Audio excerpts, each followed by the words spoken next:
रामकृष्ण हरी. तर कसे आहात आपण सर्वजण मित्रांनो? तर आज मी निघालेलो आहे कंपनीमध्ये. आता सगळ्या गोष्टी आवरलेल्या आहे ना, आपल्याला जायचं आहे कामावरती. तर बरोबर आहे मित्रांनो. तर कसं आहे, आता आपण आपल्या जीवनामध्ये सुट्ट्या वगैरे नाही मारू शकत, कारण आपल्या स्वतःवर जिम्मेदारी आहे. ज्यावेळेस आपण आपल्या आईवडिलांवर अवलंबून होतो त्यावेळेस आपण बऱ्याच सुट्ट्या मारायचो, परंतु आता काही आपल्याला सुट्टी नाही. तर चला मग भेटूया पुढच्या व्हिडिओमध्ये. तर चला मित्रांनो, आता आलेलो आहे कामावरती. कामावर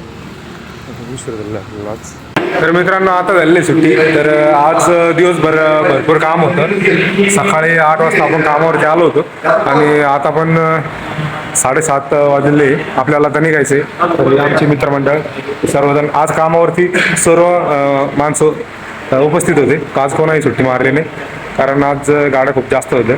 तर सर्वांना यायचंच होतं कामावरती. सर्वजण आलेले होते. आणि हे बघा, आता इकडं हजेरी टाकायचं काम चालू आहे. रोज रोज हजेरी टाकून द्यावं लागते, कारण बरेच माणसं कसं असतं, काही जण येतात, काही ना कामं निघलं तर ते चालू कामातून पण घरी जातात. त्यामुळे कसं आहे, कोणाची किती किती गाड्या लागल्या, कोणाची किती गाड्या कटल्या, अशा बऱ्याचशा गोष्टी असतात. त्यामुळे रोजच्या रोज हजेरी क्लिअर केली, उद्या ताण नसतेच. तर चला मित्रांनो, आता घरी जाण्याची वेळ झालेली. तर आता निघूया घराकडे. दिवसभराचा ट्रेस थकवा, आता आराम करूया आणि निवांत होऊया.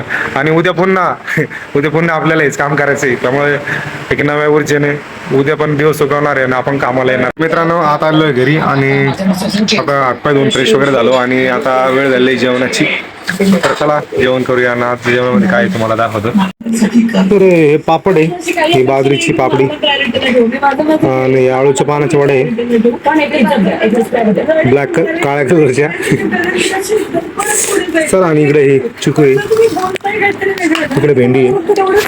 तर चला मित्रांनो, मी जेवतोय, तुम्ही पण जेवण करा. आणि आपले व्हिडिओ जर तुम्हाला आवडत असतील तर लाईक आणि फॉलो करायला विसरू नका, आणि आपल्या युट्यूब चॅनलला बी सबस्क्राईब करू शकता.